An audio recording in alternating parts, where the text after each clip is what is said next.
Hey everybody, Coach Matt over here. I'm at the gym, so if you hear music and noise and weight slamming in the background, that is why. But I wanted to do a video analysis. This one came in right around, I think it was over this past weekend. It's either Friday or Saturday.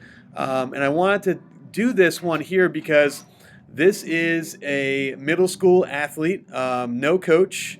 I guess his father was a thrower and is helping him out, just kind of getting started, looking for some pointers to help him improve his form. But what you're going to see, this is pretty typical of a newer, younger thrower who's going through the full turn and just needs some kind of a little bit of assistance, needs a little bit of help.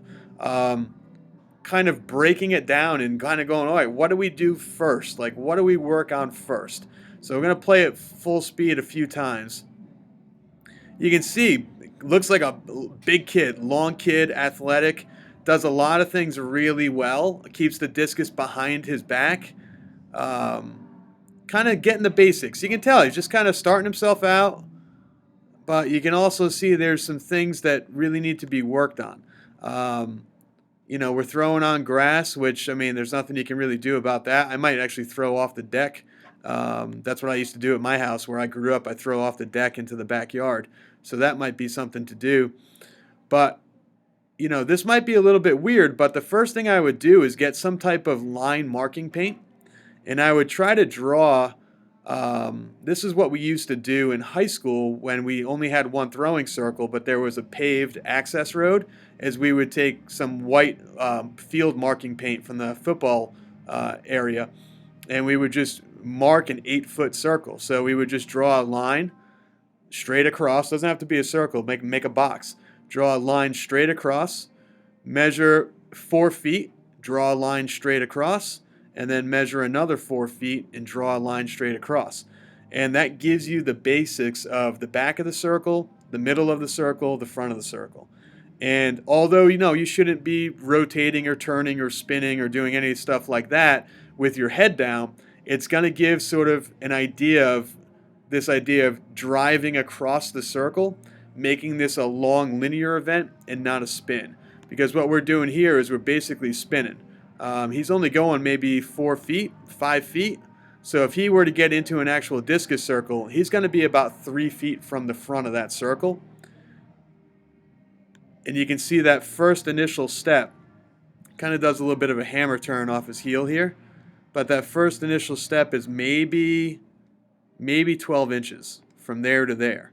So by giving him sort of that idea that, hey, here 4 feet across is the middle of the circle. Try to land on the other side of that painted line. It's going to give him this idea of sort of, I don't want to say running or leaping, but it's going to give him an idea of how long, how big the circle actually is. Okay? Just to get an idea of, look, this is where you start, this is where you put your right foot, and this is where you put your left foot. So start there, put your right foot all the way up here, and then your left foot can't go past that point. Just to give him some kind of parameters, just to give him an idea of where that circle actually starts, where it ends, and where the middle is. Okay? The next thing I want him to do is stay super long. So he looks like a tall kid. And you can see right here, he does kind of a good job. He's got his left arm long, but it's a little bit of a bend in the elbow. And then as he comes across, the elbow bends and it crosses in front of his body. I want him to keep that left arm super long. You can see here how the left arm is bent. Keep that arm super long. Create that habit of length. Long, long arms. Big, tall upper body, torso. Long right leg sweep. See how short that right leg is? It kind of just hugs around the left foot. The right foot just kind of pirouettes around the left foot. Think long. So you want long left arm, long right leg. Everything stays super, super, super long. And then what that will hopefully turn into is keep that long left arm pointing at something behind the circle. Keep his eyes looking at something behind the circle. And keep his chest pointed at something behind the circle. the entire time that the left foot's coming through. And then once the left foot touches down in the front of the circle, that's when he can turn all of his body around. Turn the feet, turn the knee, turn the hip, turn the chest, pull that long arm in, and then throw the discus. So right now, I just think he's thinking about turn around super fast and throw, which is kind of, to a middle school athlete, that's kind of what the discus looks like. Turn around in a circle super, super fast and throw. Just turn around quick and throw. But by giving him some kind of parameters, some boxes on the ground, some measurements on the ground, you can say, look, this is where I want your right foot to go. This is where I want your left foot to go. When your left foot touches down in the front, you've got to be looking back and pointing your left arm back at this garbage can or at this cone or at this chair or flower pot or whatever you have, this brick, whatever that is.